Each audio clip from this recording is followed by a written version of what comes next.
En los idus de marzo del año 44 antes de nuestra era, la República Romana se desmoronó bajo el peso de sus propias contradicciones. Las dagas que atravesaron el cuerpo de Julio César no solo acabaron con la vida del hombre más poderoso de Roma, sino que desencadenaron una tormenta política que amenazaba con hundir a la civilización más avanzada del mundo antiguo en un abismo de violencia y anarquía. Los senadores que orquestaron aquel acto, convencidos de que estaban salvando la libertad republicana, descubrieron demasiado tarde que habían liberado fuerzas que no podrían controlar. La sangre derramada en el teatro de Pompeyo ese día no trajo el retorno a la antigua república que los conspiradores imaginaban, sino que marcó el comienzo de una transformación política tan profunda que cambiaría para siempre el destino del mundo mediterráneo. Roma se encontraba sumida en el caos más absoluto. Las calles de la capital imperial resonaban con gritos de venganza mientras las facciones políticas se preparaban para una nueva guerra civil. El pueblo, que había amado a César como a un padre, exigía justicia con una furia que hacía temblar los cimientos del orden establecido. Los veteranos de las legiones, aquellos hombres curtidos en 1000 batallas que habían conquistado la Galia y cruzado el Rubicón siguiendo a su comandante, juraban vengar a su general caído. Por otro lado, los asesinos, liderados por Marco Junio Bruto y Cayo Casio Longino, descubrieron que su victoria había sido efímera. La república que pretendían restaurar no resucitó de entre las cenizas y en su lugar surgió una red de alianzas, traiciones y ambiciones que pronto desataría otro conflicto sangriento. En medio de esta tormenta política apareció una figura que pocos habrían considerado relevante apenas unos meses antes. Cayo Octavio, el sobrino nieto de César, era apenas un joven de 18 años cuando recibió la noticia que cambiaría su vida y la historia de Roma. Estaba en Apolonia, al otro lado del mar Adriático, completando sus estudios y su entrenamiento militar, cuando los mensajeros llegaron con 2 noticias que lo golpearon simultáneamente. Su tío abuelo había sido asesinado y, más sorprendente aún, el testamento de César lo adoptaba póstumamente como su hijo y heredero, convirtiéndolo en Cayo Julio César Octaviano. Los consejeros que rodeaban al joven le advirtieron de los peligros mortales que enfrentaría si reclamaba su herencia. Roma era un avispero de conspiraciones y la facción que había eliminado a César no dudaría en acabar con su heredero si éste representaba una amenaza. Sin embargo, Octavio tomó una decisión que demostraría ser la primera de muchas muestras de su extraordinario genio político. Regresó inmediatamente a Italia para reclamar lo que le pertenecía. La primera sorpresa que Octavio ofreció a sus contemporáneos fue su habilidad para sobrevivir en el mundo brutal de la política romana.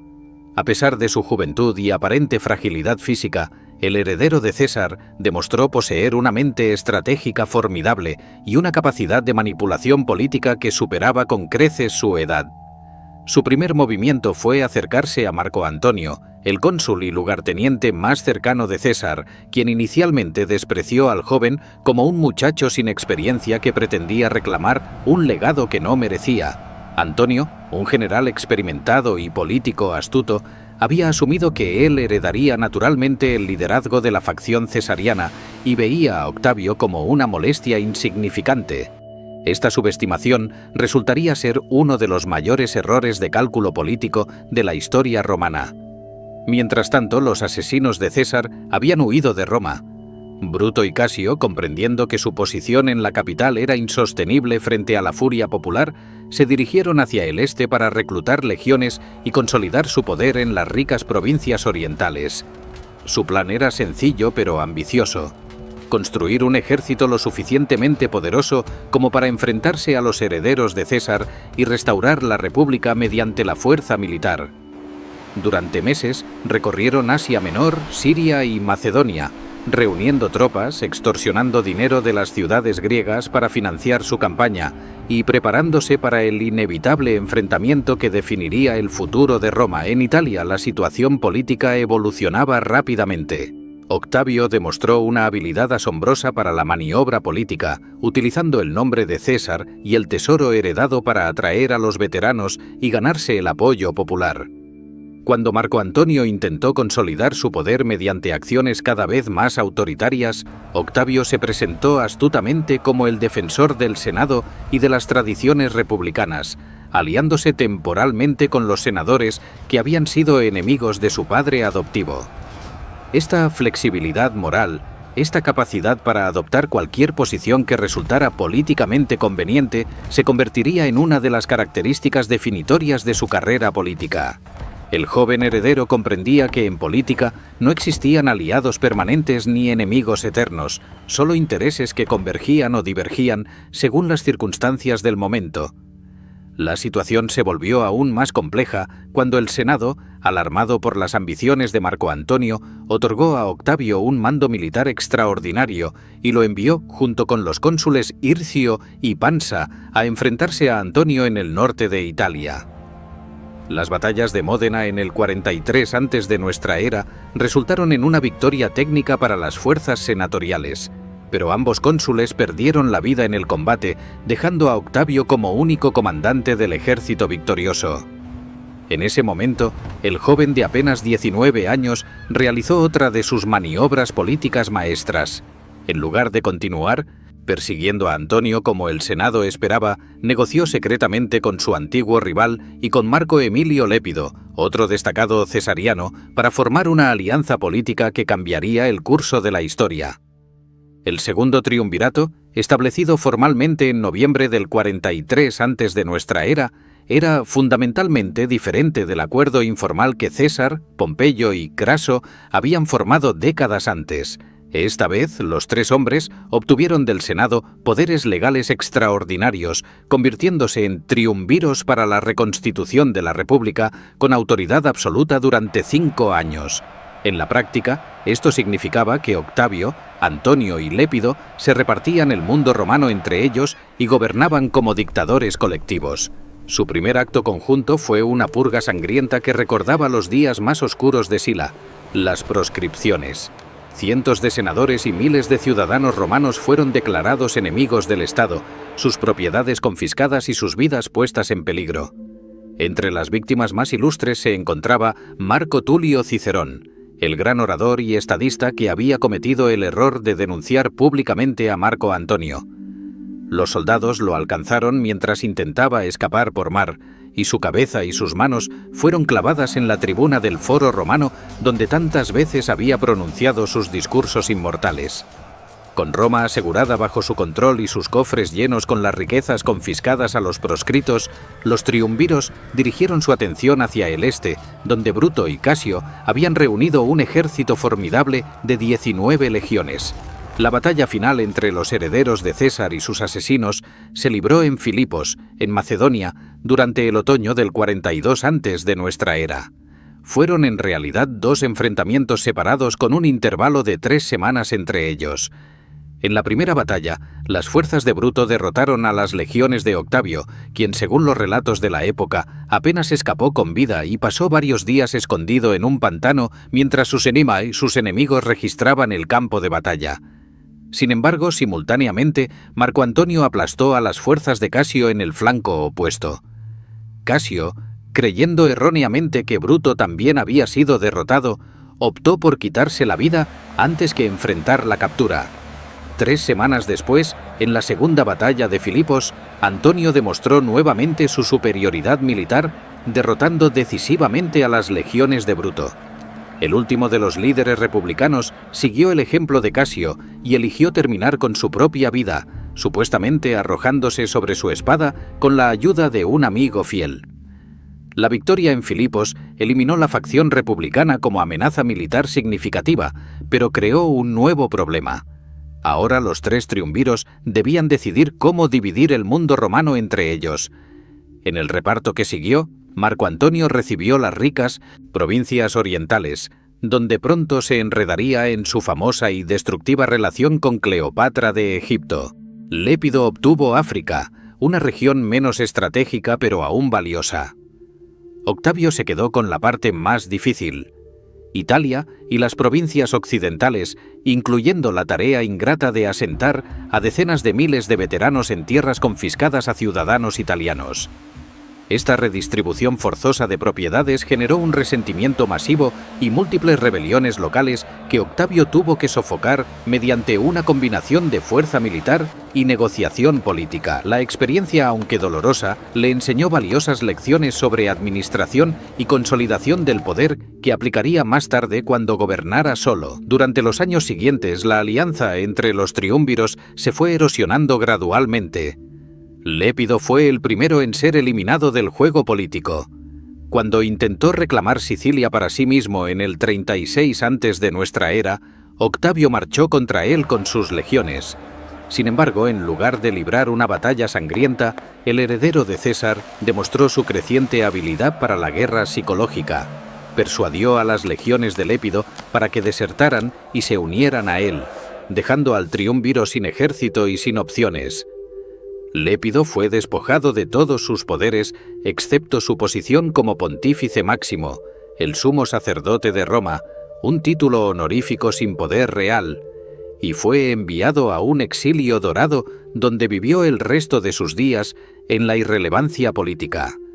La eliminación de Lépido dejó a Roma dividida entre dos hombres, Octavio en Occidente y Marco Antonio en Oriente.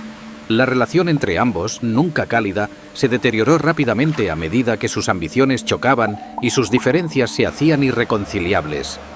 Marco Antonio había establecido su base de poder en Alejandría, donde su relación con Cleopatra escandalizaba a la opinión pública romana. La reina egipcia no era solo su amante, sino su socia política, y juntos gobernaban el Oriente Mediterráneo como si fueran monarcas helenísticos, ignorando completamente las tradiciones y sensibilidades romanas. Antonio había adoptado costumbres orientales, se vestía como un rey griego, celebraba ceremonias grandiosas donde distribuía territorios romanos a sus hijos con Cleopatra, y parecía haber olvidado que seguía siendo un ciudadano romano con responsabilidades hacia su patria. Octavio, siempre el maestro de la propaganda política, explotó brillantemente esta situación. A través de una campaña sistemática de difamación, presentó a Antonio como un hombre corrompido por la seducción oriental, un romano que había traicionado sus raíces y se había convertido en el títere de una reina extranjera.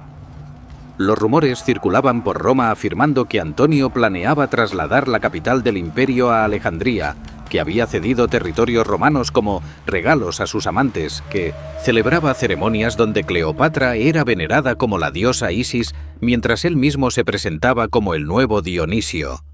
La propaganda de Octavio era tan efectiva que cuando finalmente llegó el momento del enfrentamiento definitivo, la guerra no se declaró contra Marco Antonio sino contra Cleopatra, presentando el conflicto no como otra guerra civil romana, sino como una guerra defensiva contra una amenaza extranjera. El 2 de septiembre del año 31 antes de nuestra era, las flotas de Octavio y Antonio se enfrentaron en las aguas de Accio, frente a la costa occidental de Grecia. La batalla resultó ser menos decisiva militarmente de lo que la propaganda posterior sugeriría, pero sus consecuencias políticas fueron definitivas. Durante el combate, Cleopatra decidió repentinamente retirar su escuadra egipcia del enfrentamiento y poner rumbo hacia Alejandría. Marco Antonio, en una decisión que lo perseguiría hasta su último día, abandonó su flota en medio de la batalla para seguir a la reina egipcia. Sus hombres, sintiéndose traicionados, se rindieron o desertaron en masa hacia Octavio. El heredero de César había ganado sin necesidad de una victoria militar aplastante. La deserción masiva de las fuerzas de Antonio le entregó el control de todo el mundo mediterráneo. Antonio y Cleopatra huyeron a Egipto, donde pasarían sus últimos meses cada vez más aislados, mientras Octavio consolidaba metódicamente su victoria y preparaba la invasión final. Cuando las legiones de Octavio finalmente llegaron a Alejandría en el 30 antes de nuestra era, la resistencia se derrumbó rápidamente. Marco Antonio, recibiendo informes falsos de que Cleopatra había terminado con su vida, decidió seguir su ejemplo hundiéndose una espada en el estómago. Sin embargo, el golpe no fue inmediatamente letal, y el general moribundo fue llevado ante Cleopatra, quien se había refugiado en su mausoleo. Allí, en los brazos de la mujer por la que había sacrificado su carrera y su honor, Marco Antonio exhaló su último aliento. Cleopatra sobrevivió unos días más, negociando inútilmente con Octavio antes de comprender que el conquistador planeaba llevarla a Roma para exhibirla en su triunfo como prisionera. Antes que sufrir tal humillación, la última reina de Egipto eligió una salida más digna, terminando con su vida mediante el veneno de una serpiente, según cuenta la tradición, aunque los historiadores modernos debaten los detalles exactos de su final. Con la muerte de Antonio y Cleopatra, Octavio se convirtió en el amo indiscutido del mundo romano. Egipto fue anexionado directamente como provincia personal del conquistador, sus vastos tesoros fueron transportados a Roma y por primera vez en un siglo, las guerras civiles que habían destrozado la República llegaron a su fin. Sin embargo, el verdadero genio político de Octavio no se reveló en el campo de batalla, sino en lo que hizo después de su victoria. El joven que ahora tenía 33 años enfrentaba un dilema fundamental. Había conquistado un poder absoluto que ningún romano había poseído desde los antiguos reyes expulsados hacía 5 siglos, pero Roma odiaba profundamente a los reyes y tiranos. César había sido asesinado precisamente porque muchos sospechaban que aspiraba a la corona. Octavio necesitaba encontrar una forma de mantener su poder absoluto mientras convencía a los romanos de que la República seguía existiendo. La solución que implementó fue una obra maestra de ingeniería constitucional, tan brillante en su concepción que el sistema que estableció duraría siglos. En enero del 27 antes de nuestra era, en una sesión cuidadosamente orquestada del Senado, Octavio realizó un gesto de teatro político que quedaría grabado en la historia. Se presentó ante los senadores y, en un discurso elaborado, anunció que devolvía todos sus poderes extraordinarios a la República. Las provincias que había controlado como triunviro, las legiones que comandaba, todos los poderes excepcionales que había acumulado durante las guerras civiles, todo lo depositaba solemnemente a los pies del Senado y del pueblo romano. La República había sido restaurada, declaró, y él estaba listo para retirarse a la vida privada como un simple ciudadano que había cumplido con su deber. Por supuesto, todo era una cuidadosa puesta en escena. Los senadores, muchos de ellos nombrados por el propio Octavio o dependientes de su favor para sus carreras, respondieron exactamente como se esperaba. En medio de protestas cuidadosamente ensayadas, rogaron a Octavio que no abandonara la nave del Estado en momentos tan críticos. La República necesitaba su sabiduría, su liderazgo, su experiencia. Sin él, Roma volvería a hundirse en el caos. El Senado le ofreció un nuevo paquete de poderes y honores, aparentemente en respuesta a sus humildes protestas, pero en realidad según un plan preparado de antemano. Le otorgaron el control directo de las provincias donde estaban estacionadas las legiones, un mandato proconsular extraordinario que le daba el mando de prácticamente todo el ejército romano.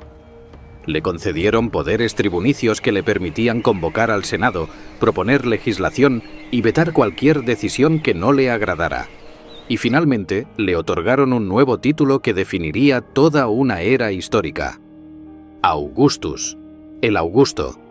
Un término cargado de significado religioso y autoridad moral que lo elevaba por encima de todos los demás ciudadanos sin necesidad de coronas ni títulos regios.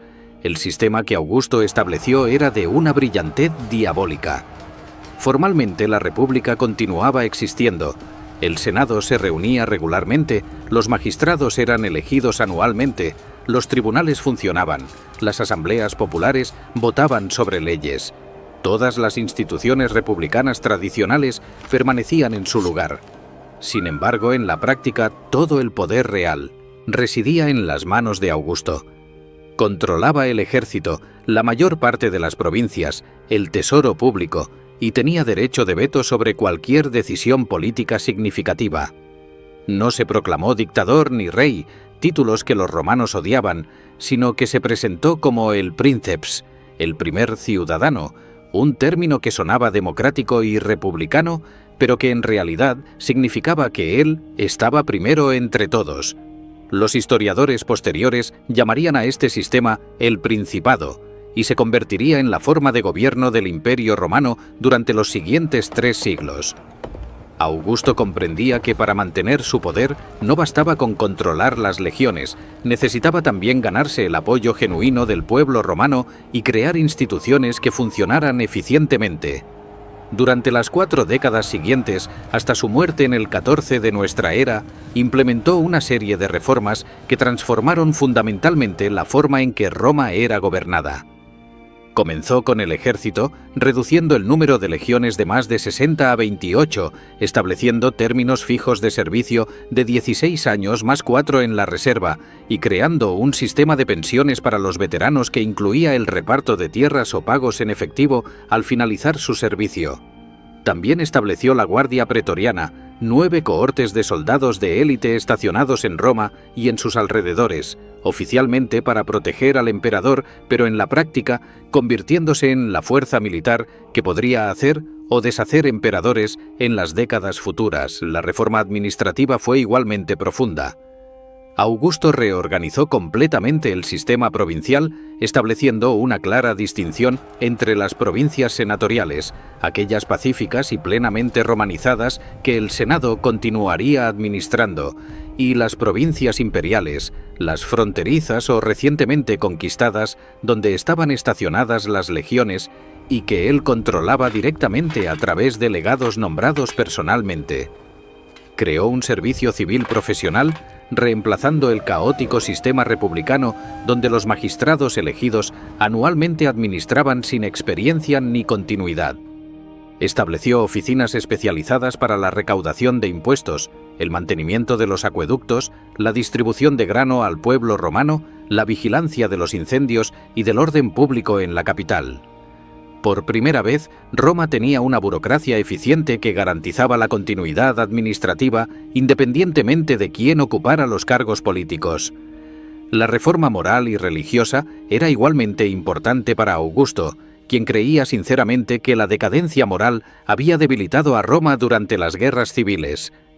Promulgó leyes destinadas a fomentar el matrimonio y la procreación entre las clases altas, castigando el adulterio y el celibato mientras recompensaba a las familias numerosas con privilegios legales. Restauró 82 templos en Roma que habían caído en mal estado durante los años de caos. Revivió ceremonias religiosas antiguas que habían sido olvidadas y se aseguró de que él mismo fuera nombrado Pontífice Máximo, la máxima autoridad religiosa de Roma, combinando así el poder político y espiritual. Su objetivo era asociar su régimen con el retorno a los valores tradicionales romanos, presentándose como el restaurador de las costumbres ancestrales que habían hecho grande a Roma en primer lugar. El programa de construcción de Augusto transformó físicamente la ciudad de Roma. Cuando llegó al poder, la capital del mundo mediterráneo era todavía en gran medida una ciudad de estructuras de ladrillo y madera, propensa a incendios y sin el esplendor monumental que cabría esperar de su estatus. Durante su largo reinado, Augusto y su colaborador Marcus Vipsanius Agripa, su amigo más cercano y yerno, emprendieron un programa masivo de obras públicas que incluyó la construcción de templos, acueductos, baños públicos, teatros, foros y monumentos. El Foro de Augusto, el Templo de Marte Vengador, el Ara Pacis, el Panteón original construido por Agripa, todos estos edificios y muchos más transformaron el paisaje urbano de Roma. El propio Augusto presumiría más tarde de que había encontrado Roma como una ciudad de ladrillo y la había dejado como una ciudad de mármol, y aunque era una exageración típica de la propaganda imperial, contenía un núcleo fundamental de verdad. La política exterior de Augusto fue generalmente prudente y calculada, muy diferente de las conquistas agresivas de su padre adoptivo César. Aunque expandió las fronteras del imperio, anexionando territorios en los Alpes, los Balcanes y partes de Germania, generalmente prefería la diplomacia a la guerra cuando era posible. Estableció estados cliente a lo largo de las fronteras, donde reyes locales gobernaban nominalmente de forma independiente, pero en la práctica actuaban como vasallos de Roma. Sin embargo, su reinado también conoció el peor desastre militar de toda su carrera.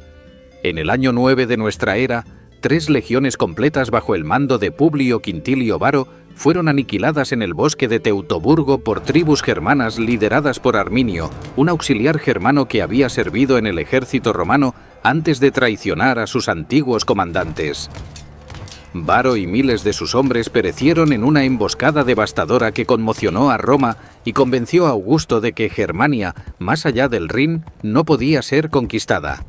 La frontera del imperio se estableció permanentemente en el Rin y el Danubio, un límite que permanecería relativamente estable durante los siglos siguientes. La vida personal de Augusto estuvo marcada por tragedias y dificultades, particularmente en su búsqueda desesperada de un heredero digno. Se había casado 3 veces y su tercer matrimonio con Livia Drusila fue el más importante, políticamente, aunque nunca tuvieron hijos juntos. Su única hija biológica, Julia, de su segundo matrimonio con Escribonia, se convirtió en una pieza central de sus planes dinásticos, pero también en una fuente de profunda vergüenza personal. Augusto la casó sucesivamente con su sobrino Marcelo, luego con su leal general Agripa y finalmente con Tiberio, el hijo mayor de Livia de un matrimonio anterior. Sin embargo, Julia, criada en el ambiente represivo de la moralidad augustana oficial, aparentemente se rebeló de forma espectacular, participando en escándalos sexuales que eventualmente forzaron a su propio padre a exiliarla públicamente por adulterio, aplicando contra su propia hija las mismas leyes morales que él había promulgado. La cuestión de la sucesión obsesionó los últimos años de Augusto. Sus 2 nietos preferidos, Cayo y Lucio César, hijos de Julia y Agripa, fueron adoptados formalmente por el emperador y preparados cuidadosamente para la sucesión. Augusto tenía planes grandiosos para ellos, viéndolos como los herederos perfectos que combinarían su sangre con la capacidad que necesitaban para gobernar. Sin embargo, el destino intervino cruelmente. Ambos jóvenes fallecieron en circunstancias diferentes antes de poder asumir el poder, Lucio en el 2 de nuestra era y Cayo en el 4, dejando al anciano emperador devastado y sin opciones obvias. Finalmente, de mala gana, Augusto se vio obligado a adoptar a Tiberio, el hijo mayor de su esposa Livia, un hombre ya maduro de más de 40 años con una brillante carrera militar, pero que nunca había sido la primera opción del emperador. Cuando Augusto finalmente falleció en el año 14 de nuestra era, a los 75 años, en Nola, cerca de Nápoles, supuestamente en los mismos aposentos donde su padre natural había terminado sus días décadas antes, dejó un legado que había transformado completamente el mundo romano.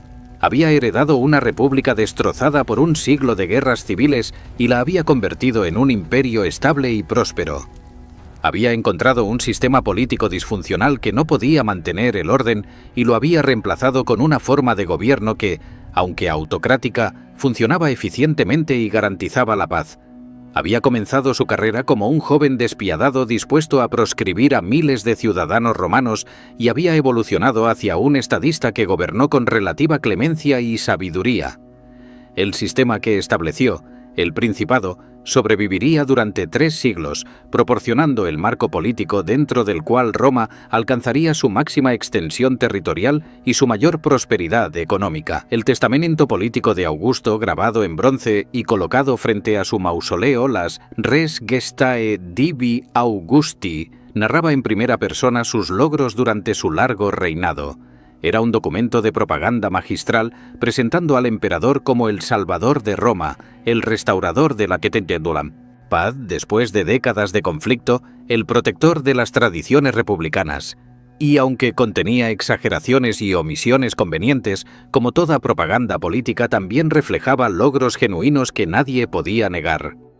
Augusto había traído la paz al mundo mediterráneo, había establecido instituciones que funcionaban, había embellecido Roma con monumentos magníficos, había expandido las fronteras del imperio y había creado un sistema de gobierno que, aunque imperfecto, era infinitamente superior al caos que había existido antes de él.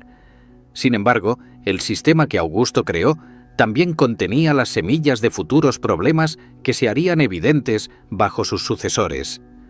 El principado dependía fundamentalmente del carácter personal del emperador.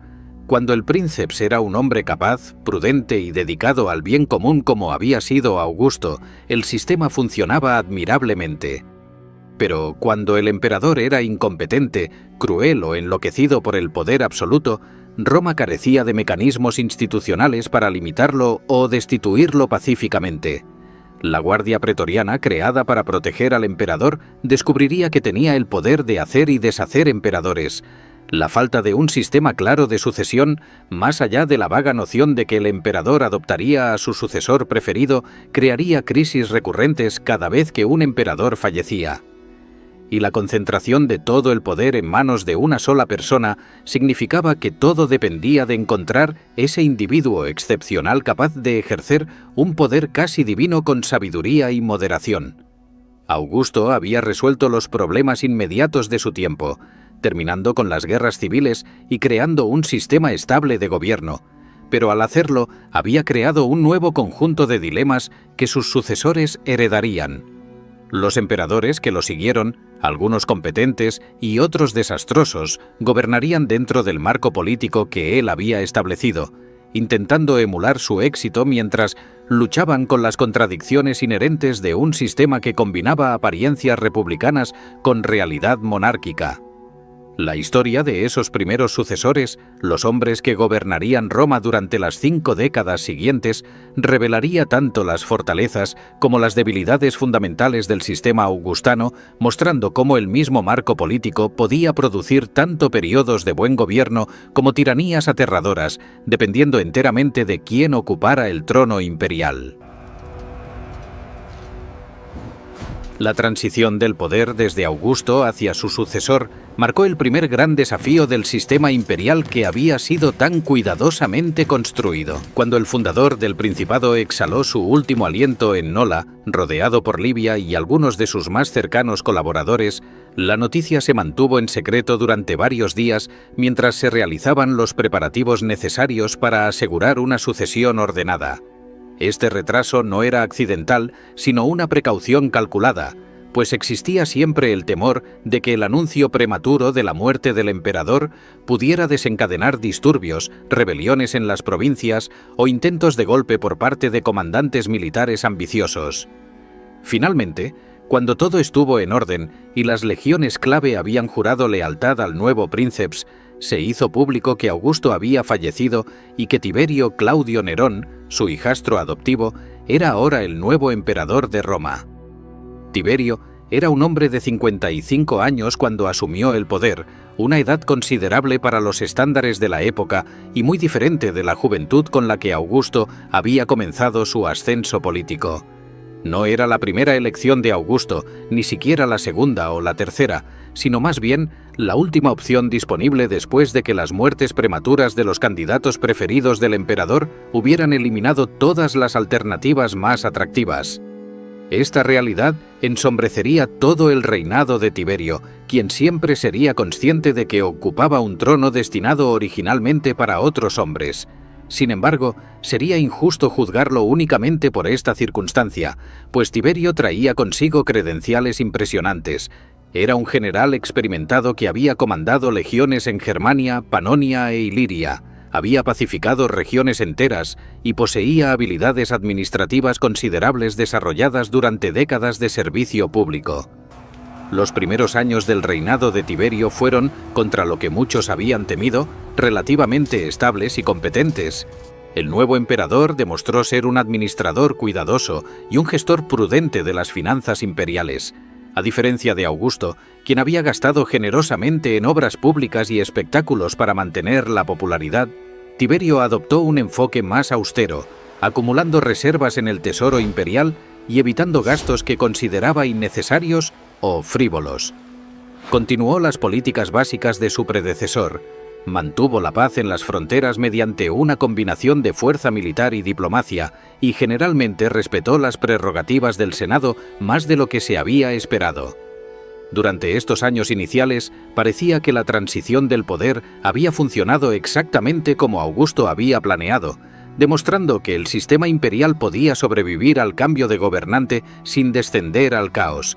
Sin embargo, bajo esta superficie de normalidad administrativa, tensiones profundas comenzaban a acumularse. Tiberio nunca había deseado verdaderamente el poder supremo, o al menos eso afirmaba constantemente. A diferencia de Augusto, Quien había perseguido el poder con una determinación implacable desde su juventud, Tiberio parecía genuinamente incómodo con las demandas de la posición imperial. Se quejaba frecuentemente de las cargas del gobierno, de la hipocresía necesaria para mantener las apariencias republicanas mientras ejercía poder absoluto y de la adulación constante que lo rodeaba. Esta ambivalencia fundamental hacia su propio papel crearía problemas crecientes a medida que su reinado avanzaba, pues un emperador que no deseaba gobernar pero que se negaba a abdicar creaba un vacío de liderazgo que otros intentarían llenar. La personalidad de Tiberio era compleja y difícil de comprender incluso para sus contemporáneos. Era un hombre de considerable inteligencia y cultura, versado en literatura griega y latina, capaz de conversar elocuentemente sobre filosofía y poesía. Podía ser generoso y magnánimo, pero también profundamente suspicaz y vengativo cuando creía haber sido traicionado.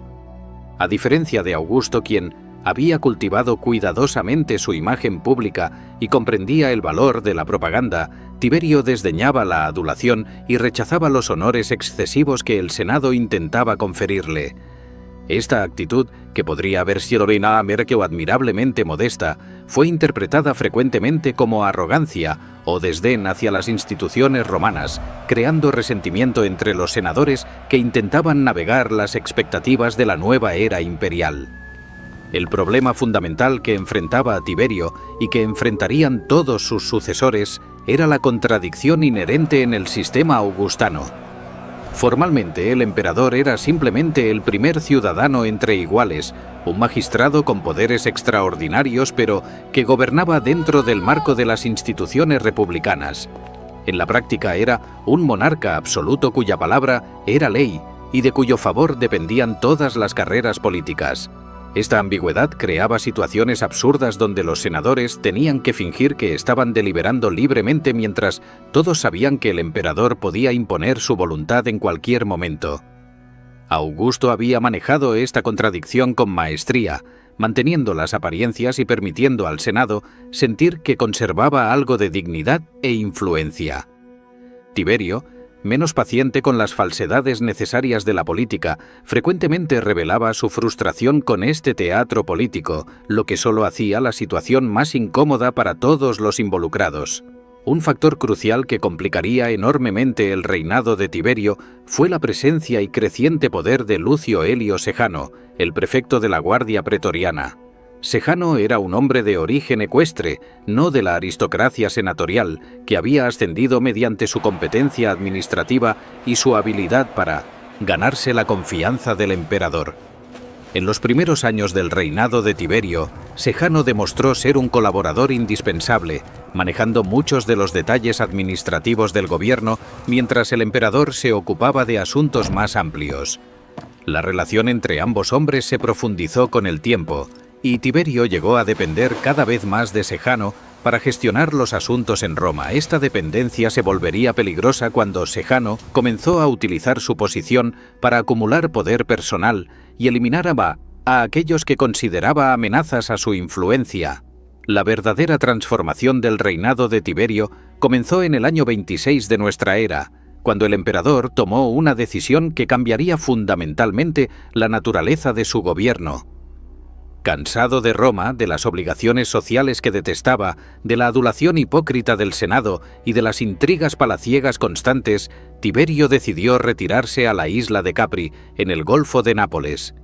Oficialmente se presentó como un retiro temporal por motivos de salud, pero se convertiría en un exilio autoimpuesto que duraría el resto de su vida. Durante los 11 años restantes de su reinado, Tiberio jamás regresaría a Roma, gobernando el vasto imperio mediante correspondencia mientras vivía aislado en su villa de Capri, rodeado por un pequeño círculo de cortesanos, astrólogos y confidentes. Este retiro tuvo consecuencias devastadoras para la calidad del gobierno. En ausencia del emperador, Sejano asumió efectivamente el control de los asuntos diarios en Roma, actuando como el intermediario indispensable entre Tiberio y el resto del imperio. Todas las comunicaciones con el emperador distante pasaban por las manos de Sejano, quien podía filtrar la información que llegaba a Capri y moldear las percepciones de Tiberio sobre lo que ocurría en la capital. Con este control sobre el flujo de información, Sejano comenzó sistemáticamente a eliminar a aquellos que consideraba obstáculos para su poder. Utilizando las leyes de traición que Augusto había establecido originalmente para proteger al emperador, Sejano las pervirtió en un instrumento de terror político, acusando a senadores y miembros de la familia imperial de conspirar contra Tiberio. Las víctimas principales de las maquinaciones de Sejano fueron los miembros de la familia imperial que podrían haber sido candidatos alternativos a la sucesión. Druso, el hijo biológico de Tiberio, había fallecido en el 23 de nuestra era, supuestamente de causas naturales, aunque más tarde surgirían acusaciones de que Sejano lo había envenenado después de seducir a su esposa. Con Druso fuera del camino, Sejano dirigió su atención hacia Agripina la Mayor, nieta de Augusto y viuda del popular general Germánico, y sus hijos. Germánico había sido enormemente querido por el pueblo romano y sus legiones, y su muerte prematura en el 19 de nuestra era, en circunstancias sospechosas, durante una misión en Oriente, había generado rumores de que había sido envenenado por orden de Tiberio, quien supuestamente temía la popularidad de su sobrino adoptivo. Aunque estos rumores eran probablemente infundados, crearon una atmósfera de sospecha mutua entre el emperador y la familia de Germánico. Sejano alimentó sistemáticamente la paranoia de Tiberio respecto a Agripina y sus hijos. A través de una red de informantes y delatores, fabricó evidencia de supuestas conspiraciones, interpretó comentarios inocentes como traición y gradualmente convenció al emperador aislado de que la familia de Germánico representaba una amenaza mortal para su gobierno. En el año 29, Agripina y 2 de sus hijos, Nerón y Druso, fueron arrestados bajo cargos de traición. Agripina fue exiliada a una isla remota donde eventualmente terminó su vida por inanición, ya fuera por elección propia o porque fue forzada a ello. Sus 2 hijos mayores sufrieron destinos igualmente terribles, pereciendo en prisión bajo circunstancias brutales. Solo el más joven, Cayo, a quien el mundo conocería como Calígula, sobrevivió esta purga, aparentemente porque era demasiado joven para ser percibido como una amenaza inmediata. Durante estos años, Roma vivió bajo un régimen de terror donde cualquier palabra imprudente podía ser interpretada como traición y llevar a la ruina completa. Los delatores profesionales, individuos que hacían carrera acusando a otros de crímenes contra el emperador, proliferaron como nunca antes. Los procesos por traición se multiplicaron y el Senado, intimidado y desmoralizado, aprobaba sumisamente las condenas que Tiberio exigía desde su retiro en Capri. Las ejecuciones y suicidios forzados de senadores se volvieron rutinarios. Las propiedades de los condenados eran confiscadas, enriqueciendo el tesoro imperial mientras sembraban el terror entre las familias aristocráticas que comprendían que nadie estaba a salvo. El sistema que Augusto había establecido, donde un emperador sabio podía gobernar benévolamente, había revelado su cara más oscura. Cuando el emperador era paranoico y cruel, o cuando delegaba su poder en un favorito sin escrúpulos, no existían mecanismos institucionales para detener los abusos. Sin embargo, incluso el poder aparentemente ilimitado de Sejano tenía sus límites. En el año 31, cuando el prefecto estaba en el cenit de su influencia y aparentemente a punto de asegurar su posición casándose en la familia imperial y siendo adoptado formalmente como heredero potencial de Tiberio, todo su mundo se derrumbó de forma espectacular. Antonia, la cuñada de Tiberio, logró enviar al emperador información detallada sobre las verdaderas ambiciones y traiciones de Sejano, incluyendo evidencia de que el prefecto había estado conspirando activamente para tomar el poder. El mensaje llegó a Capri sin pasar por los canales controlados por Sejano, rompiendo así el monopolio del prefecto sobre la información que llegaba al emperador. La reacción de Tiberio fue rápida y devastadora. Con la ayuda de Macro, otro oficial pretoriano, el emperador organizó secretamente la caída de su antiguo favorito. En octubre del 31, Sejano fue convocado a una sesión del Senado bajo el pretexto de que recibiría nuevos honores. En cambio, se leyó una carta de Tiberio que comenzaba alabando al prefecto, pero que gradualmente cambiaba de tono hasta terminar ordenando su arresto inmediato. Sejano, atónito y incapaz de comprender lo que estaba sucediendo, fue apresado por los pretorianos leales a Macro. Esa misma tarde fue ejecutado, su cuerpo arrojado a las escaleras Gemonias, donde la multitud romana, siempre voluble, desató su furia sobre el cadáver del hombre que había aterrorizado la ciudad durante años. En los días siguientes, todos los asociados cercanos de Sejano fueron eliminados sistemáticamente, incluyendo sus hijos, creando una segunda ola de terror que rivalizaba con la primera. La caída de Sejano no mejoró la situación, sino que en muchos aspectos la empeoró. Tiberio, ahora consciente de cómo había sido manipulado y traicionado por el hombre en quien más confiaba, se volvió aún más paranoico y vengativo. Los últimos años de su reinado fueron posiblemente los más oscuros, con purgas continuas de aquellos que habían estado asociados con Sejano o que el emperador sospechaba de deslealtad. El anciano emperador, ahora en sus 70, gobernaba desde su isla mediante cartas cada vez más erráticas, oscilando entre la clemencia y la crueldad aparentemente arbitraria. Ya no confiaba en nadie, veía conspiraciones en todas partes, y parecía haber perdido todo interés en los aspectos constructivos del gobierno, enfocándose obsesivamente en eliminar amenazas reales o imaginarias. Cuando Tiberio finalmente falleció en marzo del 37 de nuestra era, en su villa en Misenum, cerca de Nápoles, a los 77 años, pocos en Roma lamentaron su partida. Las circunstancias exactas de su muerte permanecen envueltas en misterio y rumores. Algunos relatos contemporáneos sugirieron que Macro, el prefecto pretoriano que había reemplazado a Sejano, podría haber acelerado el final del emperador moribundo, posiblemente sofocándolo con almohadas o simplemente abandonándolo sin asistencia. Independientemente de los detalles exactos, lo que estaba claro era que el sistema había producido su primer fracaso significativo. Tiberio había comenzado como un administrador competente, pero había terminado como un tirano paranoico cuyo reinado de 23 años había demostrado las debilidades fundamentales del principado. El heredero designado era Cayo César, el hijo menor de Germánico y Agripina, conocido desde su infancia por el apodo cariñoso de Calígula, que significaba botitas, en referencia a las pequeñas botas militares que usaba cuando era un niño viviendo en los campamentos, legionarios con su padre. Calígula tenía 24 años cuando ascendió al trono, y los romanos recibieron al joven emperador con un estallido de entusiasmo sin precedentes. Era el nieto de Germánico, el general más amado de su generación, y representaba un nuevo comienzo después de los años oscuros de Tiberio. Los primeros meses de su reinado parecieron justificar este optimismo. Calígula liberó a los prisioneros políticos, terminó con los procesos por traición, convocó regularmente al Senado, organizó espectáculos generosos para el pueblo y generalmente se comportó como el emperador benevolente que Roma había estado esperando. Sin embargo, esta luna de miel política duraría apenas unos meses. En octubre del 37, Calígula sufrió una enfermedad grave que lo dejó al borde de la muerte durante varias semanas. Cuando finalmente se recuperó, algo fundamental había cambiado en él.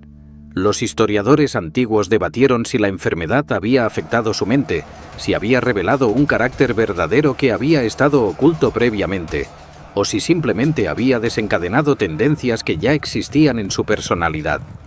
Independientemente de la causa, el Calígula que emergió de su enfermedad era un hombre radicalmente diferente del que había comenzado el reinado con tanta promesa.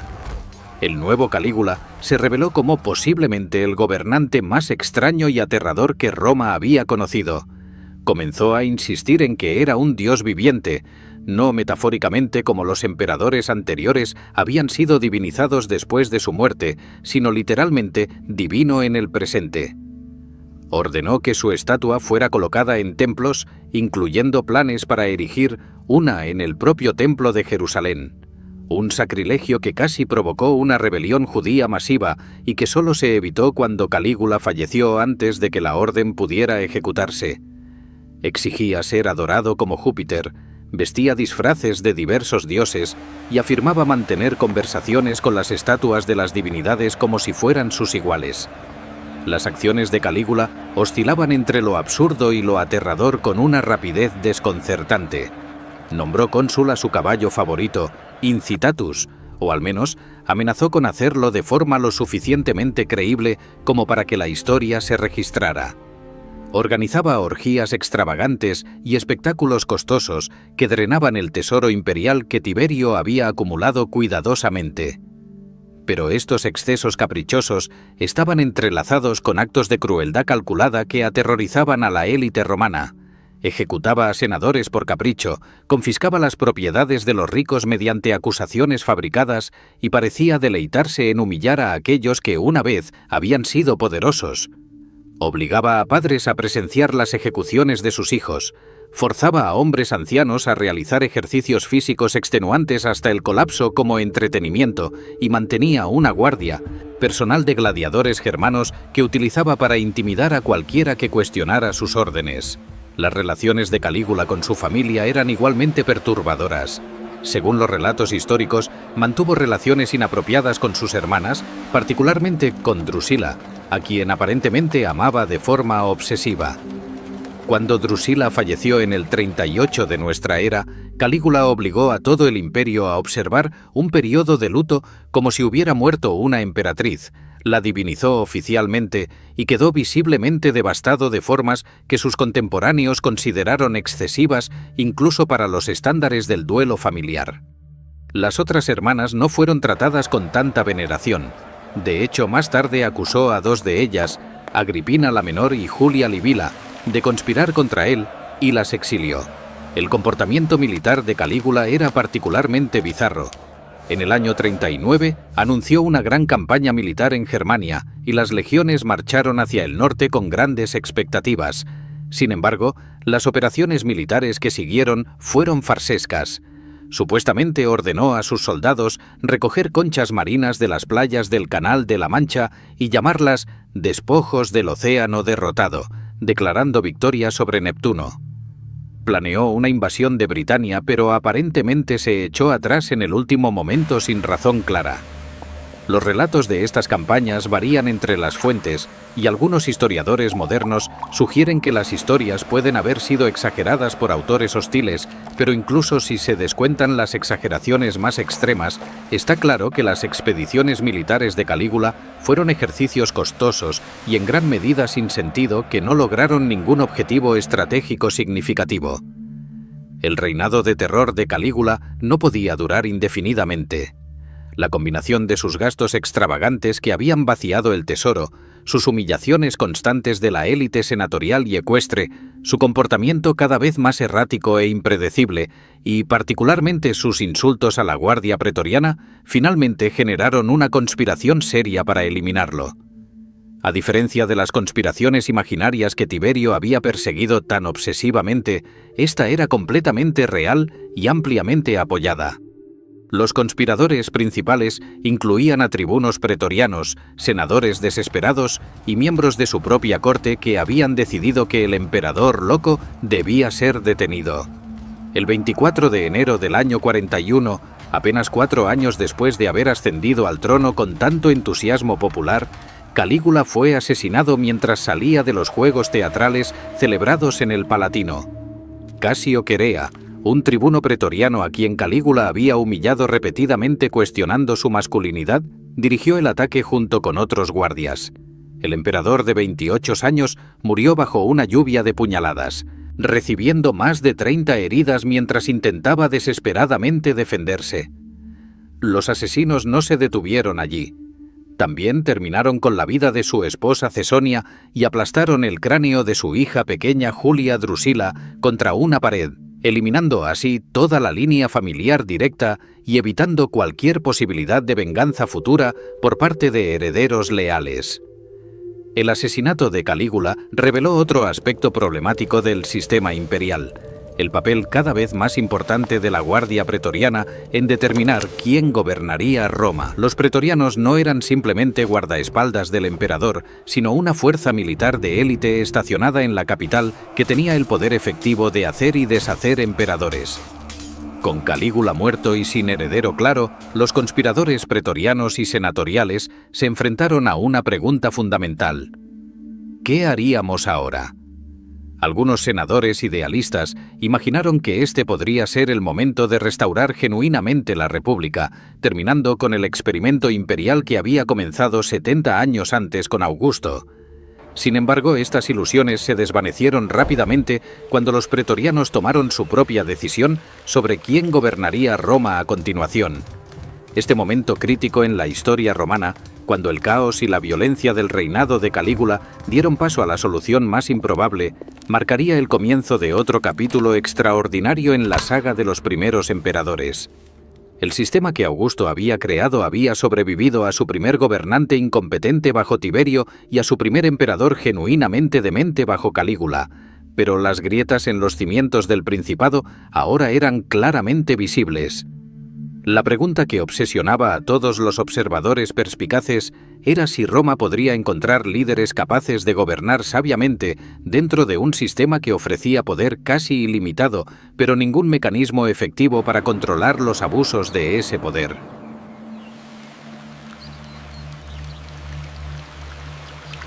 En medio del caos que siguió al asesinato de Calígula, mientras los conspiradores senatoriales debatían febrilmente sobre la posibilidad de restaurar la República y los pretorianos saqueaban el palacio imperial, un hombre de 50 años se escondía aterrorizado detrás de una cortina en el complejo palatino.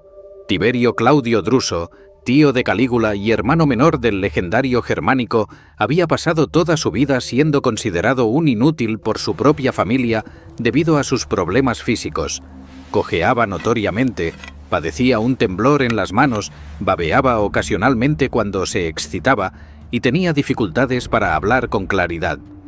Estos síntomas, que los historiadores modernos especulan, podrían haber sido causados por parálisis cerebral leve o alguna otra condición neurológica congénita, habían convencido a su familia de que carecía de la capacidad para cualquier papel público importante. Su propia madre, Antonia, lo había llamado públicamente un monstruo inacabado por la naturaleza, y durante décadas Claudio había sido marginado de la vida política, obligado a dedicarse a estudios académicos mientras sus familiares más agraciados ocupaban posiciones de poder. Esta percepción de incompetencia resultaría ser la salvación de Claudio, pues mientras otros miembros de la familia imperial habían sido eliminados sistemáticamente durante las purgas de Tiberio y Calígula, él había sobrevivido precisamente porque nadie lo consideraba una amenaza. Pasaba sus días estudiando historia, escribiendo tratados sobre los etruscos y los cartagineses y siendo el objeto de burlas en la corte imperial. Sin embargo, esta imagen de escolar inofensivo ocultaba una mente considerablemente más aguda de lo que sus contemporáneos reconocían. Claudio había observado cuidadosamente durante décadas cómo funcionaba el poder imperial.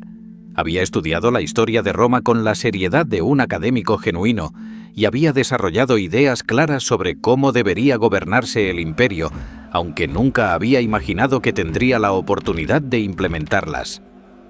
Cuando los pretorianos registraron el palacio tras el asesinato de Calígula, un soldado descubrió a Claudio temblando de terror detrás de una cortina, aparentemente convencido de que sería la próxima víctima de la violencia que había consumido a su sobrino. En lugar de eliminarlo, los guardias tuvieron una idea diferente. Necesitaban un emperador, pues sin un princeps que los comandara, su posición privilegiada y sus generosos salarios imperiales estarían en peligro.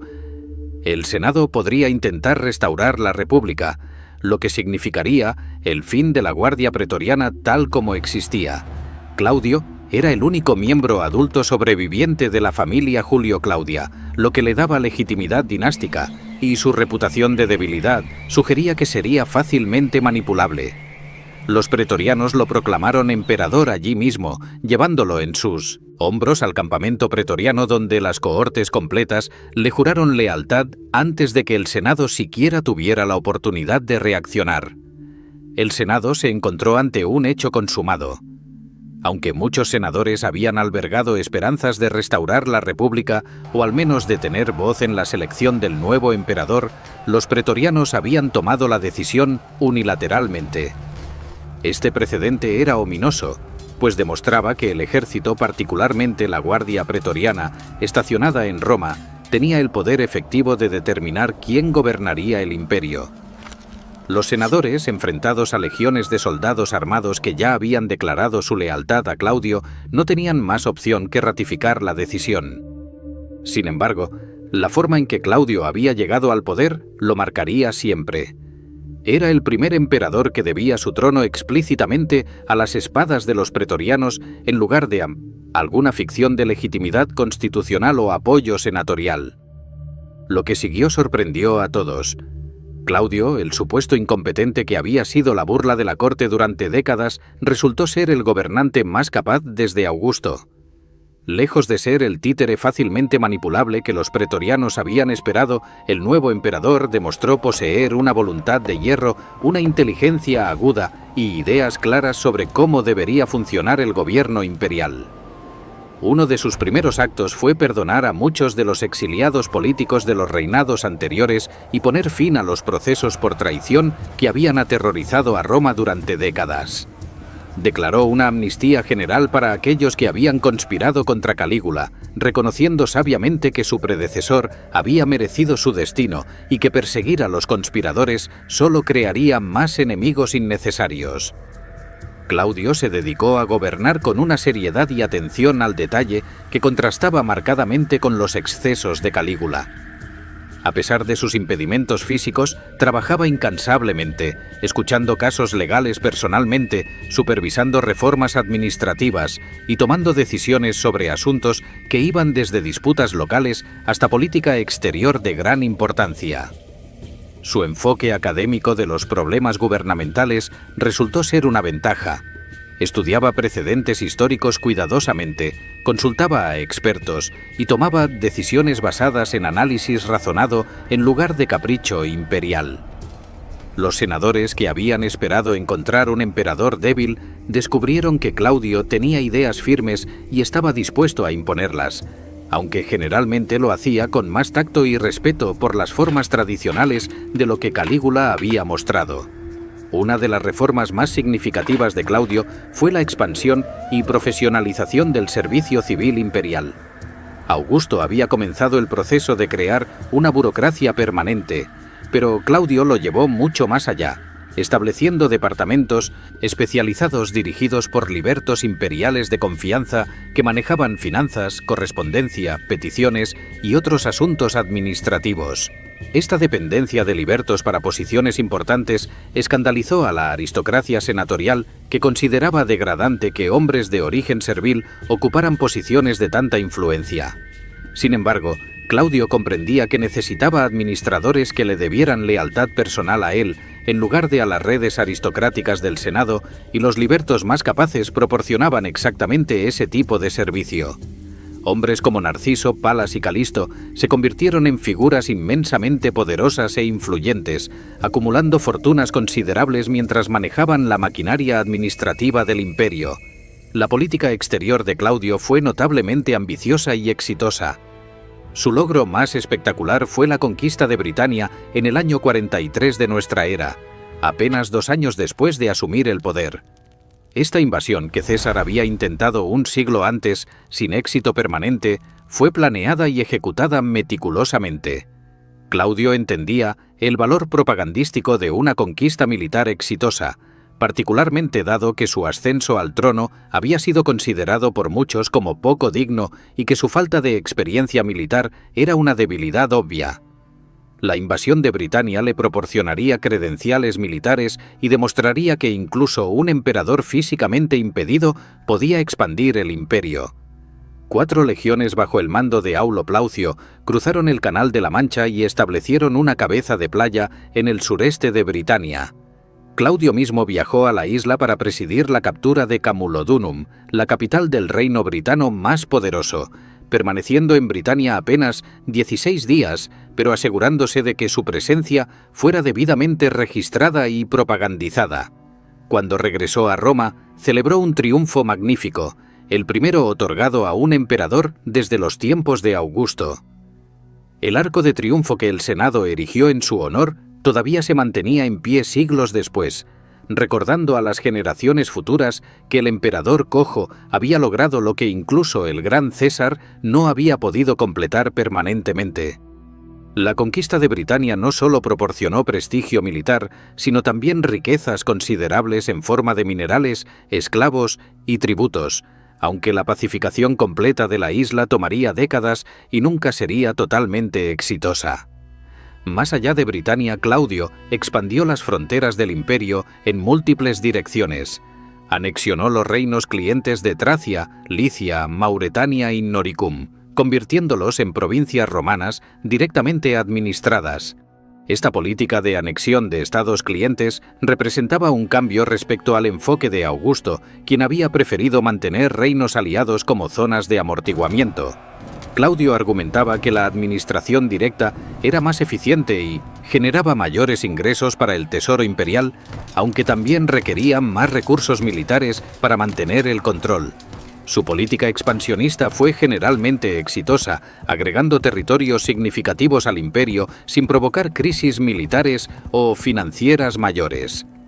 La administración doméstica bajo Claudio mostró una atención notable al detalle y un genuino interés en mejorar las condiciones de vida de los ciudadanos romanos. Uno de sus proyectos más ambiciosos fue la construcción de un nuevo puerto en Ostia, en la desembocadura del Tíber, para mejorar el suministro de grano a Roma. El puerto de Ostia se había vuelto inadecuado para el volumen creciente de comercio que fluía hacia la capital, y las tormentas periódicamente bloqueaban el acceso, amenazando el suministro de alimentos de la ciudad. Claudio ordenó la construcción de un puerto artificial masivo, un proyecto de ingeniería extraordinario que requirió años de trabajo y recursos considerables, pero que transformó fundamentalmente la capacidad de Roma para importar el grano del que dependía su población de más de 1 millón de habitantes. El emperador también emprendió proyectos hidráulicos masivos, incluyendo el intento de drenar el lago Fucino en Italia central para crear tierras agrícolas adicionales. Este proyecto, aunque no completamente exitoso durante su reinado, demostró el compromiso de Claudio con mejoras públicas de largo plazo en lugar de meramente buscar gloria inmediata. Construyó acueductos, mejoró el sistema de distribución de agua en Roma y generalmente mostró el tipo de atención a la infraestructura básica que había caracterizado los mejores años de Augusto, pero que había sido descuidada bajo Tiberio y Calígula. En el ámbito legal, Claudio fue excepcionalmente activo. Presidía personalmente casos en los tribunales con una frecuencia que sorprendía a sus contemporáneos, escuchando argumentos durante horas y emitiendo juicios que, aunque a veces excéntricos, generalmente intentaban ser justos. Sus edictos legales cubrían una variedad extraordinaria de temas, desde la protección de esclavos enfermos abandonados por sus amos hasta las reglas sobre herencias y la validez de testamentos. Algunos de sus juicios eran peculiares, como cuando resolvió un caso de ciudadanía simplemente ordenando al demandante que usara toga cuando argumentaba en latín y la capa griega cuando hablaba en griego. Pero otros establecieron precedentes legales importantes que beneficiaron particularmente a grupos vulnerables. Particularmente notable fue su política hacia la ciudadanía romana y la integración de provincias. Claudio creía firmemente en extender los beneficios de la ciudadanía romana a las élites provinciales que habían demostrado su lealtad y capacidad. En un famoso discurso ante el Senado en el año 48, preservado parcialmente en una inscripción en bronce descubierta en Lyon, argumentó apasionadamente que Roma había crecido grande precisamente porque había incorporado a pueblos conquistados en lugar de mantenerlos permanentemente como súbditos inferiores. Citó ejemplos históricos de cómo los galos, los sabinos y otros pueblos habían sido integrados exitosamente en la ciudadanía romana en el pasado, y argumentó que los galos de su tiempo merecían el mismo tratamiento. Su apertura hacia la integración provincial escandalizó a los senadores más conservadores, pero reflejaba una comprensión sofisticada de que el imperio solo podría mantenerse a largo plazo si las élites provinciales sentían que tenían participación en el sistema. Sin embargo, el reinado de Claudio no estuvo exento de problemas graves, particularmente en su vida personal y en las intrigas palaciegas que constantemente amenazaban con desestabilizar su gobierno.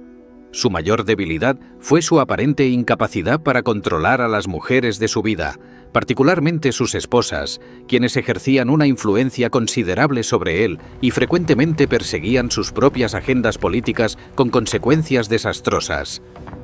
Claudio se casó 4 veces, y sus 2 últimos matrimonios fueron especialmente problemáticos, revelando cómo incluso un emperador inteligente y capaz podía ser manipulado por aquellos más cercanos a él. Su tercera esposa, Valeria Mesalina, era significativamente más joven que Claudio y aparentemente tan hermosa como amoral. Los relatos históricos sobre Mesalina deben ser leídos con cautela, pues fueron escritos por autores hostiles después de su caída, pero incluso descontando las exageraciones más extremas, está claro que era una mujer de apetitos voraces y ambición sin límites.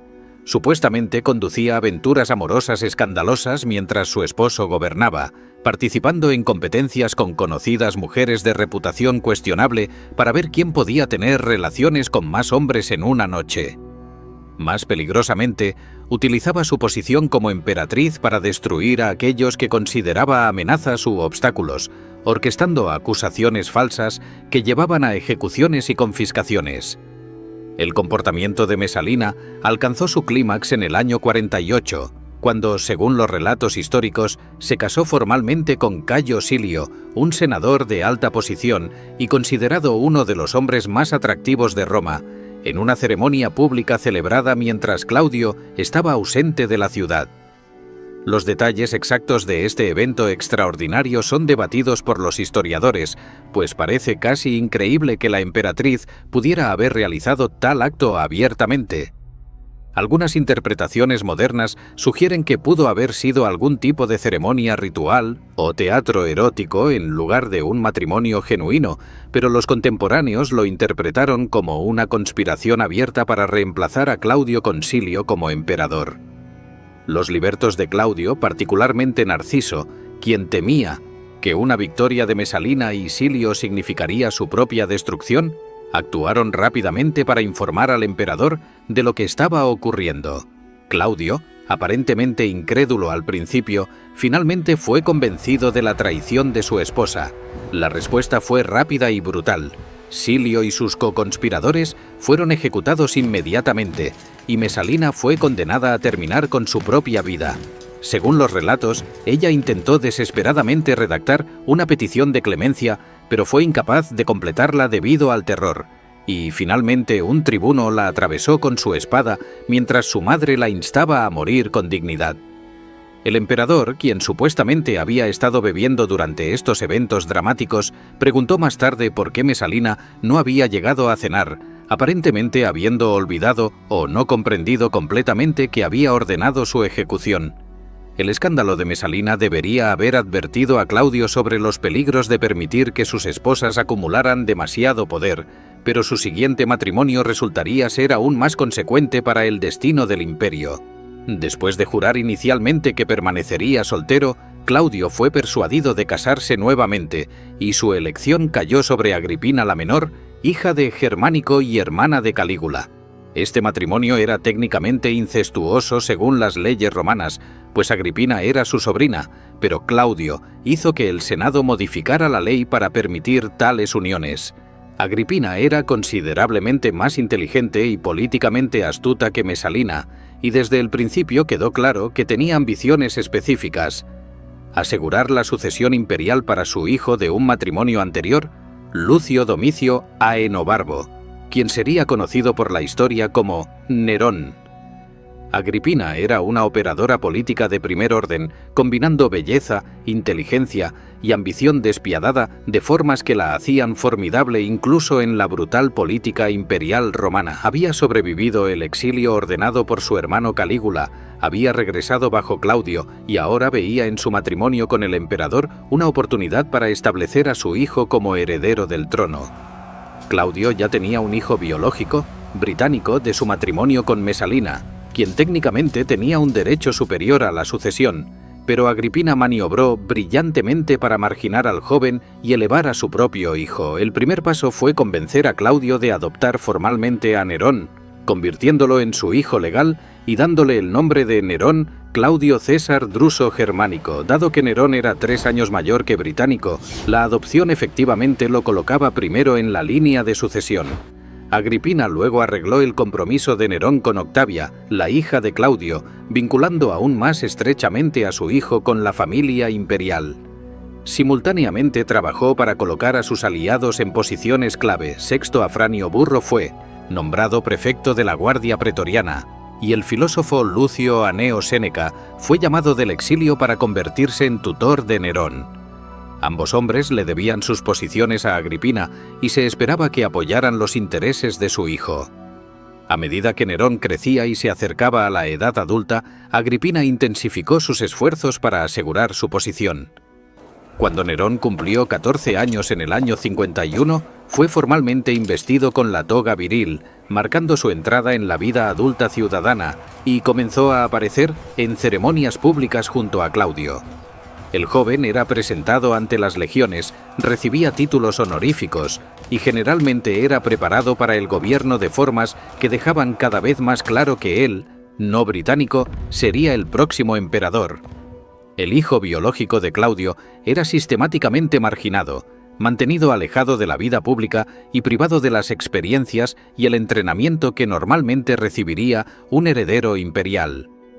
En octubre del año 54, Claudio falleció repentinamente después de cenar, aparentemente tras comer un plato de hongos.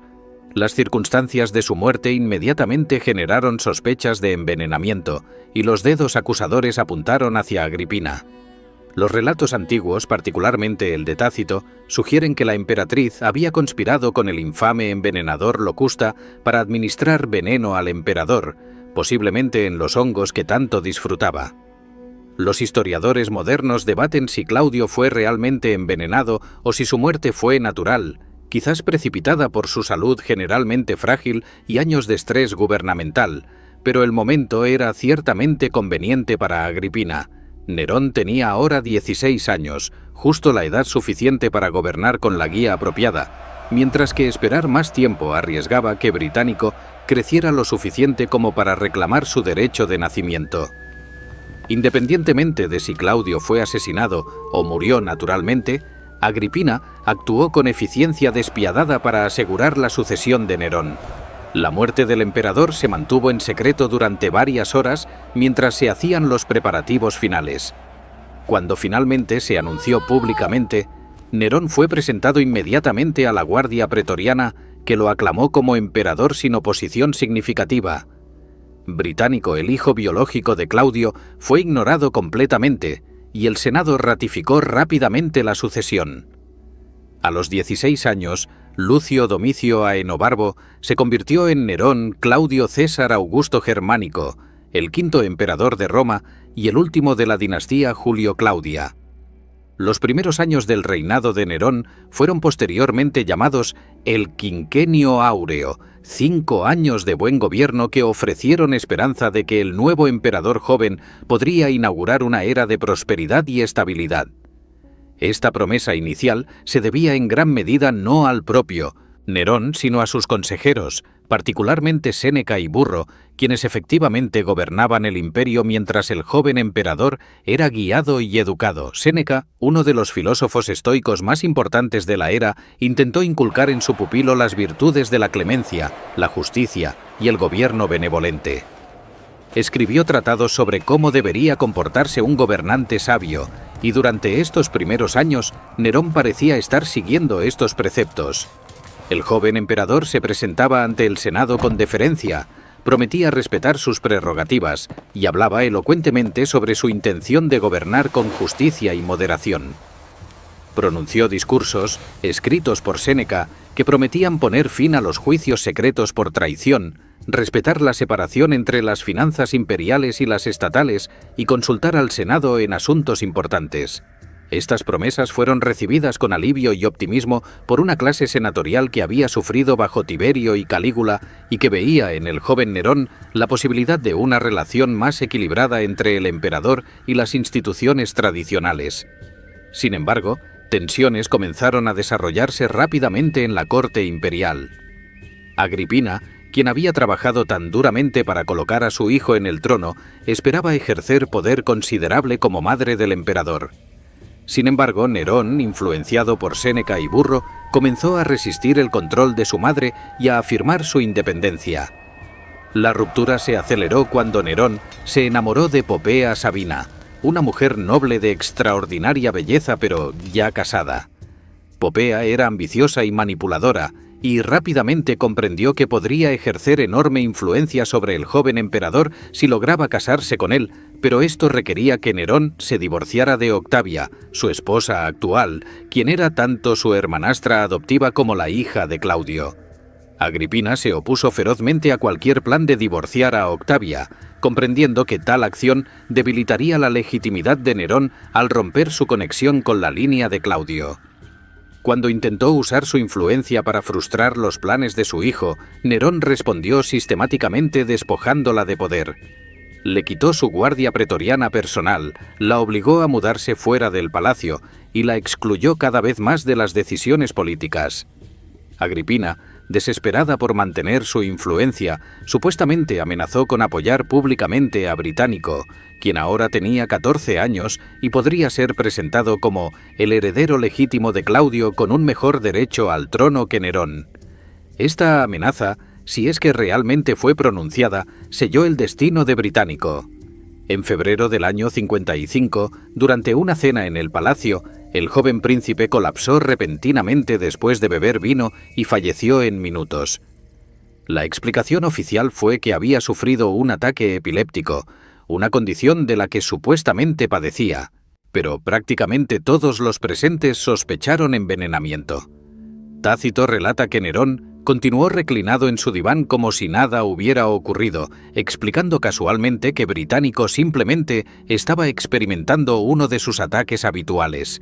El cuerpo fue cremado apresuradamente esa misma noche durante una tormenta, sin los honores funerarios apropiados para un príncipe imperial. Con Británico eliminado, Nerón ya no tenía rival potencial dentro de la familia imperial, pero había cruzado un umbral moral que lo marcaría permanentemente. La relación entre Nerón y su madre continuó deteriorándose, culminando en uno de los episodios más notorios de toda la historia romana. En el año 59, después de años de conflicto creciente, Nerón decidió que Agripina debía ser eliminada permanentemente. Los relatos históricos describen múltiples intentos de acabar con ella que fallaron espectacularmente. Un techo diseñado para colapsar sobre su cama mientras dormía, pero que aplastó a otra persona en su lugar. Un barco especialmente construido para desintegrarse en el mar, del cual Agripina escapó nadando después de que la estructura colapsara según lo planeado, pero sin ahogarla como se esperaba. Finalmente, Nerón recurrió a métodos más directos. Envió asesinos a su villa, quienes la golpearon hasta provocar su fallecimiento, mientras ella supuestamente ofrecía su vientre a sus espadas, diciendo que golpearan el vientre que había llevado a tal monstruo. El matricidio de Nerón fue un escándalo de proporciones monumentales incluso para los estándares romanos acostumbrados a violencia política. Cuando Nerón retornó a Roma después del hecho, inicialmente permaneció fuera de la ciudad, inseguro de cómo sería recibido. Sin embargo, descubrió que el Senado, intimidado y dependiente del favor imperial, estaba dispuesto a aprobar cualquier explicación que ofreciera. Se fabricó una historia absurda de que Agripina había conspirado contra su hijo y que su eliminación había sido un acto de autodefensa necesario. El Senado votó acciones de gracias a los dioses por la salvación del emperador y condenó póstumamente a Agripina como conspiradora. Este episodio reveló cuán completamente el sistema constitucional romano había sido vaciado de significado. Un emperador podía ejecutar a su propia madre y el Senado agradecería públicamente por ello. Tras la muerte de Agripina, las limitaciones que habían contenido los impulsos de Nerón comenzaron a erosionarse. Séneca y Burro todavía ejercían cierta influencia moderadora, pero su poder estaba disminuyendo. Burro falleció en el 62, posiblemente de causas naturales, aunque algunos sospecharon envenenamiento, y fue reemplazado como prefecto pretoriano por Cayo Ofonio Tigelino, un hombre de reputación cuestionable que carecía de los escrúpulos morales de su predecesor.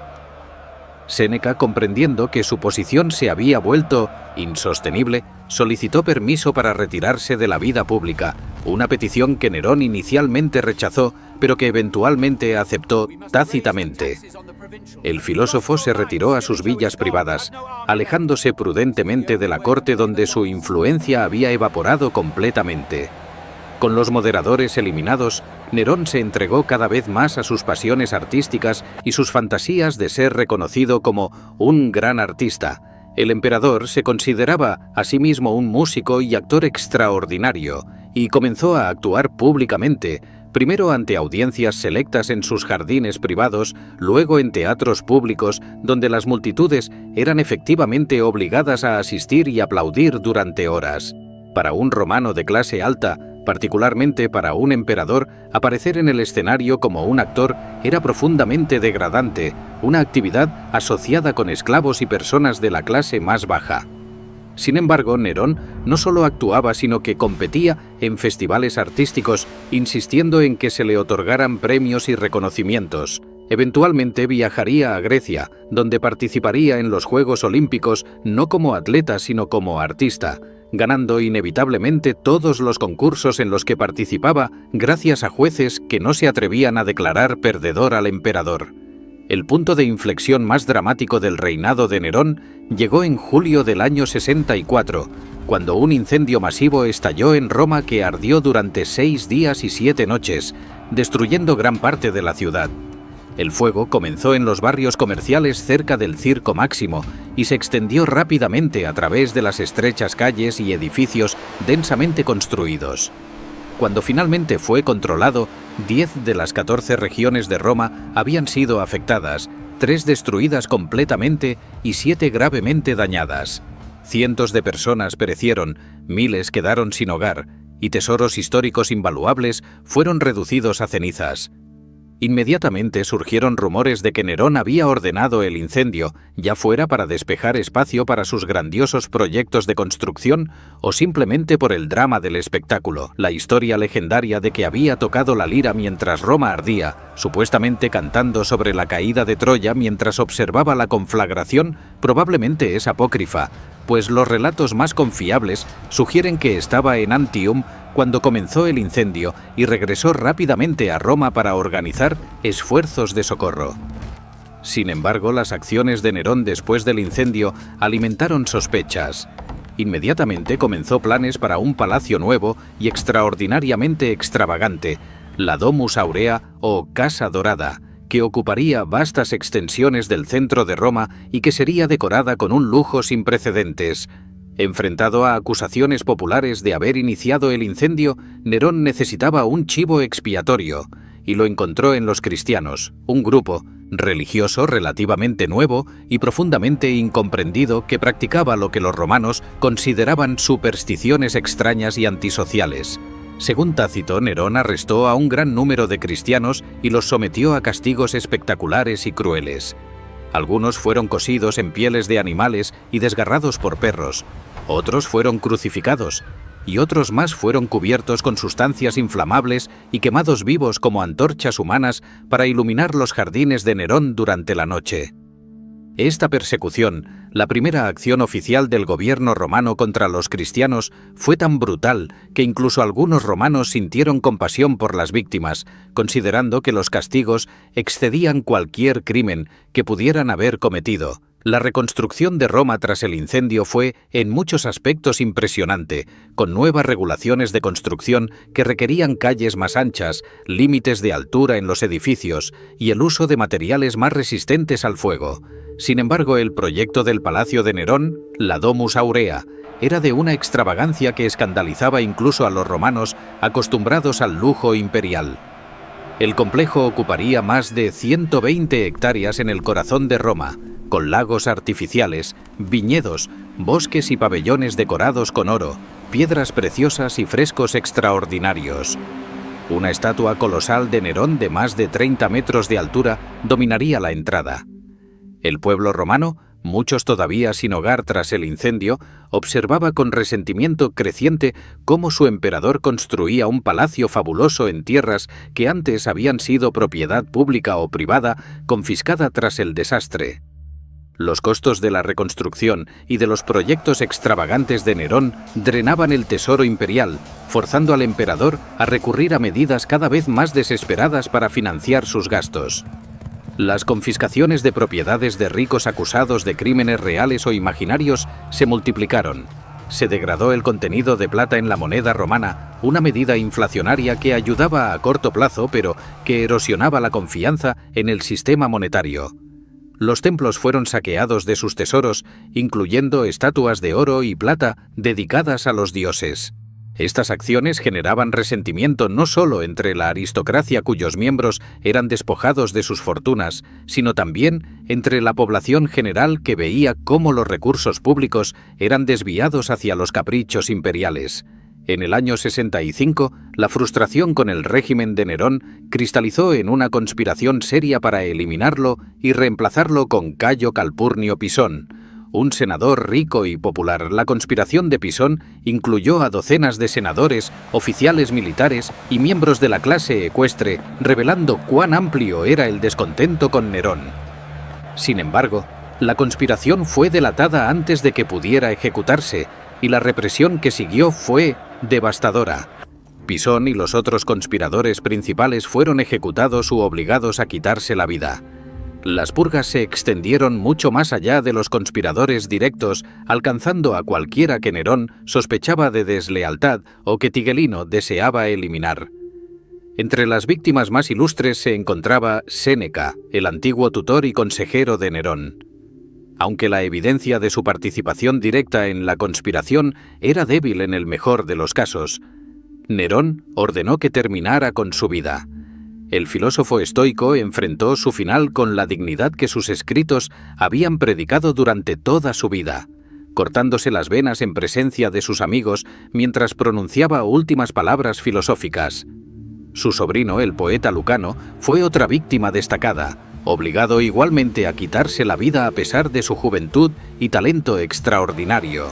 Petronio, el árbitro de la elegancia de Nerón y autor del Satiricón, también fue forzado a terminar con su vida, aunque supuestamente lo hizo mientras asistía a una fiesta, conversando casualmente sobre poesía mientras desangraba lentamente. Las purgas que siguieron a la conspiración de Pisón transformaron a Roma en un estado policial donde nadie estaba a salvo. Los delatores prosperaban nuevamente, tal como lo habían hecho bajo Tiberio, acusando a vecinos, rivales y benefactores con la esperanza de recibir una porción de las propiedades confiscadas. El Senado, aterrorizado, aprobaba todas las condenas que Nerón exigía. Las ejecuciones de senadores se volvieron tan frecuentes que dejaron de causar comentario particular. La élite romana vivía con el miedo constante de que una palabra imprudente, una asociación sospechosa o simplemente la envidia de un delator pudiera llevar a la ruina y la muerte.